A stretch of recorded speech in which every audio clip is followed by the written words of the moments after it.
নমস্কার বন্ধুরা, আশা করি সকলেই ভালো আছেন। এই চ্যানেলে আমি প্রথমবারের জন্য একটা গল্প উপস্থাপন করতে চলেছি। যদিও গল্প বলার অভ্যাস তেমন একটা নেই, তাই ভুল ত্রুটি হলে একটু মার্জনা করে দেবেন। আজকের গল্প ষষ্ঠীপদ চট্টোপাধ্যায়ের প্রেতাত্মার ডাক। সেবার কলেরার মড়কে বাতাসপুর গ্রামটা ধ্বংস হয়ে যাওয়ার মতো হয়েছিল। সেকালে গ্রামে ঘরে এই রোগ একবার ঢুকলে গ্রামকে উজাড় করে দিয়ে যেত। বাতাসপুরের পাশের গ্রামে আমার এক মেসোমশাই থাকতেন। তিনি ছিলেন ডাক্তার। তার মুখে ঠিক যেমন গল্পটা শুনেছিলাম তেমনভাবেই বলছি। তখন শ্রাবণ মাস। সকাল থেকেই সেদিন প্রচণ্ড দুর্যোগ। সেই দুর্যোগে সারাদিন রোগী দেখে রাত্রিবেলা ক্লান্ত হয়ে ঘুমোচ্ছি। এমন সময় হঠাৎ দরজায় কড়া নাড়ার শব্দ। ঘুম থেকে উঠে বসে কেরোসিনের কুপিটা জ্বালিয়ে সাড়া দিলাম, কে? বাইরে থেকে কোনো প্রত্যুত্তর এলো না। তাই আবার জিজ্ঞাসা করলাম, কে ডাকে? এবার উত্তর এলো, আমি সনাতন, একবার দরজাটা খুলল না ডাক্তারবাবু। সনাতন বাতাসপুরে থাকে। কাল ওর স্ত্রী কলেরায় মারা গেছে। কিন্তু এত রাতে সনাতন আবার কেন এসেছে? তবে কি আবার নতুন করে কারো অসুখ করল? এই অঞ্চলে ডাক্তার বলতে আমি একাই। কিন্তু ভাগ্যের এমনই পরিহাস যে এই মহামারীতে আমি একটি রোগীরও প্রাণ রক্ষা করতে পারিনি। সেজন্য কারো বাড়ি যেতে লজ্জায় মাথা কাটা যাচ্ছে আমার। অথচ ডাক্তার হিসেবে রোগীর বাড়ি থেকে কল পেয়েও না গিয়ে থাকতে পারছি না। তাই ব্যর্থতা ঢাকবার জন্য সম্পূর্ণ বিনা পয়সায় চিকিৎসা চালাচ্ছি। বিছানা থেকে উঠে সনাতনকে দরজা খুলে দিলাম। সনাতন অন্ধকারে দাঁড়িয়ে হাউ হাউ করে কেঁদে বলে উঠল, ডাক্তারবাবু আমাকে বাঁচান, ডাক্তারবাবু আমাকে বাঁচান। কি হলো সনাতন? আবার কার কি হলো? আমার একটিমাত্র ছেলে ডাক্তারবাবু, তারও হয়েছে। যেমন করেই হোক ওকে আপনি বাঁচান। বউটা গেছে, ছেলেটার মুখ চেয়ে বুক ধরে বেঁচে আছি। ও চলে গেলে আমাকে আত্মহত্যা করতে হবে ডাক্তারবাবু, নাহলে আমি পাগল হয়ে যাব। আমি সনাতনকে আশ্বাস দিয়ে আমার ডাক্তারির ব্যাগটা ওর হাতে দিলাম। ব্যাগ নিয়ে সনাতন বলল, আমি তাহলে এগোচ্ছি ডাক্তারবাবু, আপনি আসুন, ছেলেটা ঘরে একলা আছে। হ্যাঁ হ্যাঁ যাও, আমি এখনই যাচ্ছি। সনাতন এগোলো। আমার শীর্ণকায় ঘোড়াটাকে বের করে আনলাম। তারপর ছাতা মাথায় দিয়ে তার পিঠে চেপে টর্চের আলোয় পথ দেখতে দেখতে বাতাসপুর চললাম। রাত তখন 1:30। দুর্যোগ খুব বেশি না হলেও ঝিমঝিম করে অনবরত বৃষ্টি হয়েই চলেছে। মাঝে মাঝে বিদ্যুৎ চমকাচ্ছে।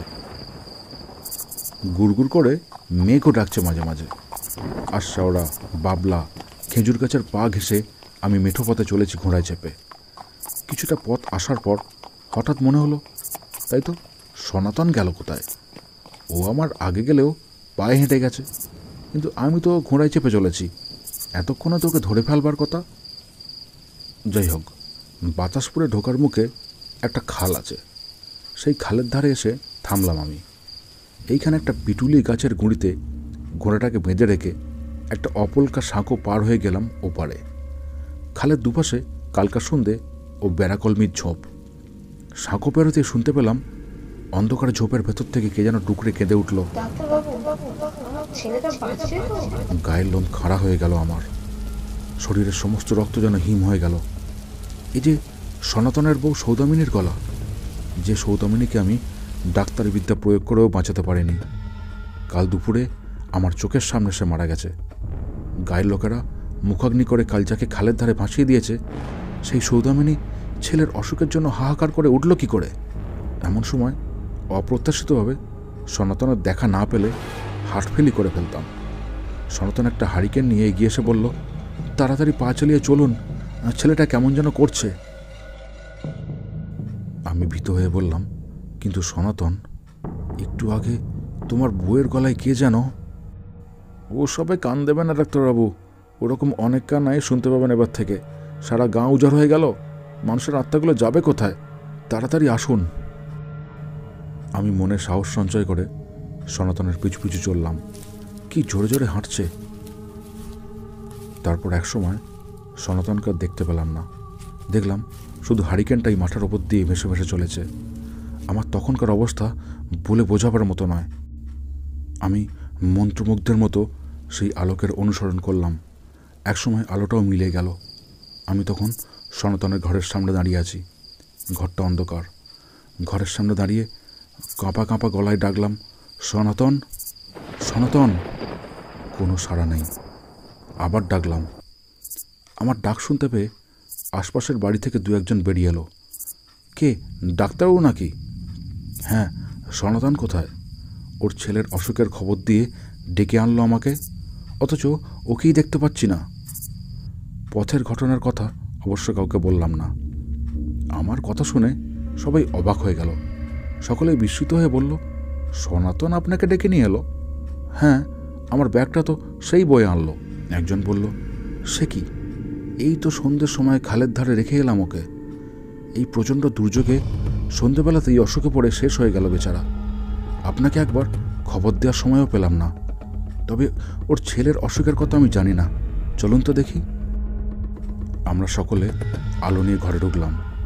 দেখলাম সনাতনের ছেলেটা বিছানাপত্র নোংরা করে শুয়ে শুয়ে কাতরাচ্ছে। আমার ব্যাগটা সযত্নে বসানো আছে ওর মাথার সামনে। আমি যতটা সম্ভব ওকে পরিষ্কার করে স্যালাইন দিলাম, কিন্তু না, আমার এই চেষ্টাও ব্যর্থ হলো। ঘণ্টাখানেকের মধ্যেই মারা গেল ছেলেটা। সেই রাত্রে ওই গ্রামেরই একজনকার বাড়িতে কাটলাম আমি। পরদিন ভোরে সেই ভয়ঙ্কর রাতের কথাটা স্মরণ করে ফিরে এলাম নিজের গ্রামে। তারপর চলে এলাম কলকাতায়।